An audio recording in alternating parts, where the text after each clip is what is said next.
Assalamualaikum warahmatullahi wabarakatuh. Perkenalkan, nama saya Mardiana A.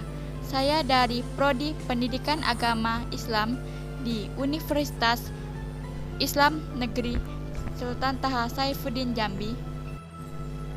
Langsung saja, saya mau membahas pentingnya kepribadian dalam pendidikan yang mencakup tentang aspek psikis, tanda-tanda kepribadian sehat, faktor-faktor yang mempengaruhi belajar siswa, dan kecerdasan emosi.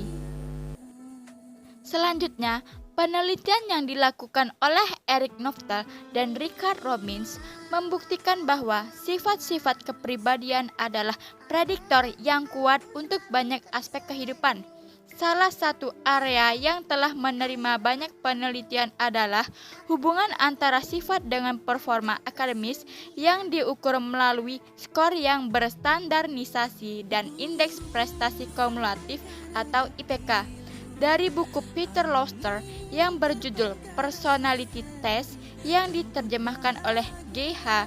Hullo yang diterangkan di bawah ini beberapa aspek psikis yang dapat dipergunakan untuk membantu pribadi atau meningkatkan kepribadian. Aspek-aspek psikis mencakupi kepercayaan kepada diri sendiri, sikap optimis, sikap berhati-hati, sikap bergantung terhadap orang lain, sikap mementingkan diri sendiri, ketahanan menghadapi cobaan, toleransi, ambisi, dan kesepakatan sosial. Di dalam buku yang berjudul Menuju Kesehatan Psikis, karya Dr. Franz Dahler menulis tentang kepribadian orang dewasa yang sehat. Menurut pendapat, kesehatan atau kepribadian psikis tidak sama dengan kesucian. Mungkin seseorang hidup dengan suci, tetapi tidak mempunyai kepribadian sehat. Kepribadian sehat ditandai dengan kepercayaan yang mendalam kepada diri sendiri dan orang lain, tidak malu-malu dan ragu-ragu, tetapi berani. Integritas, tidak menderita harga diri kurang, tapi ia mempunyai semangat kerja. Bersikap jujur kepada diri sendiri, senang mengadakan kontak dengan sesama, dan generatif atau sifat kebapaan dan keibuan. Faktor-faktor yang mempengaruhi belajar siswa dapat kita bedakan menjadi 3 macam. Faktor yang pertama yaitu faktor internal atau dari dalam, yakni keadaan jasmani dan rohani siswa. Yang kedua, faktor eksternal, faktor dari luar siswa, yakni kondisi lingkungan sekitar siswa. Dan yang ketiga, faktor pendekatan belajar, yaitu jenis upaya belajar siswa yang meliputi strategi dan metode yang digunakan siswa untuk melakukan kegiatan pembelajaran materi-materi pelajaran.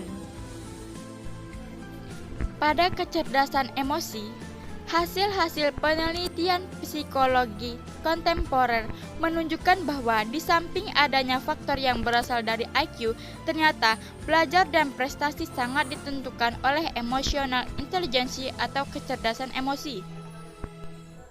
Unsur-unsur kecerdasan emosi beserta definisinya.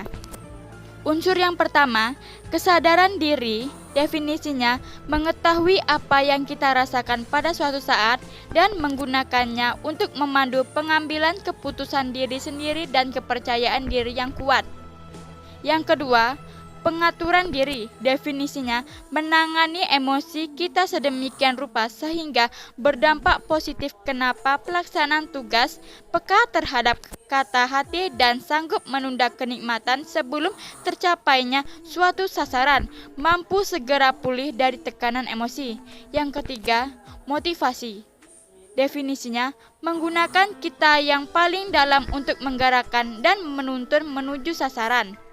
Yang keempat, empati, merasakan yang dirasakan oleh orang lain. Yang kelima, keterampilan sosial, menangani emosi dengan baik ketika berhubungan dengan orang lain dan dengan cermat membaca situasi dan jaringan sosial. Oke, teman-teman, itulah hal-hal yang mencakup tentang kepentingan kepribadian dalam dunia pendidikan.